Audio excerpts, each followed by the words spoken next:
खूनी हुई जज की बेटी की मोहब्बत भाग 3। अपनी गिरफ्तारी के तुरंत बाद कल्याणी ने अपने वकील नरुल के माध्यम से 5 जुलाई 2022 को एक जमानत याचिका अदालत में दायर करवा दी। आखिर में एक ही पैंतरा बचा था सीबीआई के पास, सबसे पुराना तरीका शिनाख्त परेड का। परेड के दौरान महिला ने कल्याणी को पहचान लिया। महिला के साथ 2 और भी ऐसे गवाह थे जिन्होंने उसके कदमों की चाल से पहचान लिया था।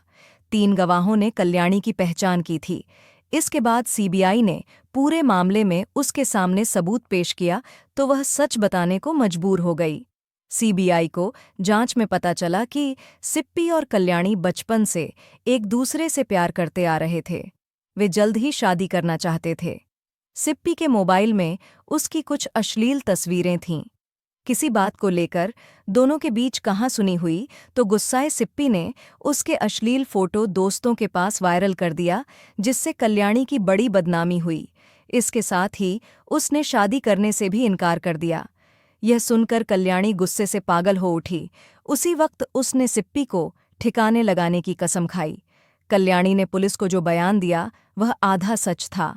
मृतक के छोटे भाई जिप्पी और पुलिस जांच में पता चला कि सिप्पी के फ़ोन में जो अश्लील फोटो थे वह उनके रिलेशनशिप के नहीं बल्कि कल्याणी के और भी लड़कों के साथ अफेयर के थे। उस फोटो को सिप्पी ने वायरल किया था। इसी वजह से उसने कल्याणी से शादी करने से भी इनकार किया था। यही बात उसकी हत्या का कारण बनी थी। कल्याणी तेज दिमाग और शातिर किस्म की युवती थी। प्यार में दुश्मन बनी कल्याणी अपने अपमान के अग्निकुंड में जल रही थी। अपने रिलेशन के एक युवक को सिप्पी की हत्या के लिए कहा तो वह तैयार हो गया। उन दिनों सिप्पी कनाडा गया हुआ था। कल्याणी इस बात को जानती थी। वह उसके यहाँ आने की प्रतीक्षा कर रही थी। 18 सितंबर 2015 को कनाडा से वह अपने घर लौटा था। ये बात कल्याणी को पता चल चुकी थी।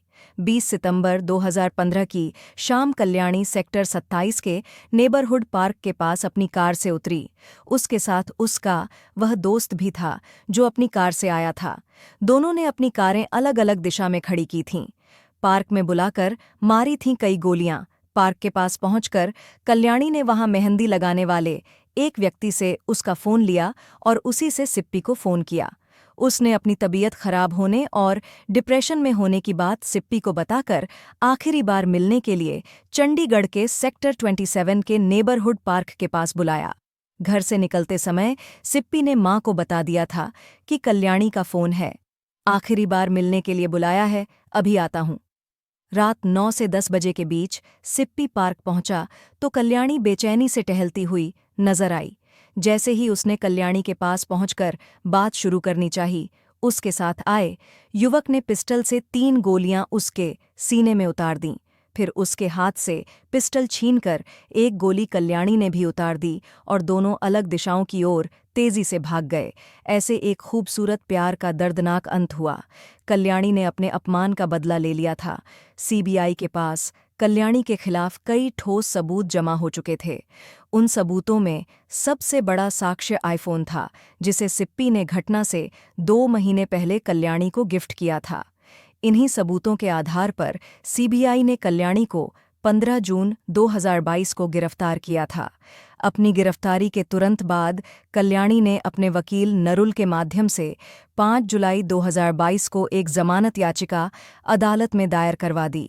जमानत याचिका पर बहस करते हुए कल्याणी ने पुलिस द्वारा उसे फंसाए जाने की बात कही।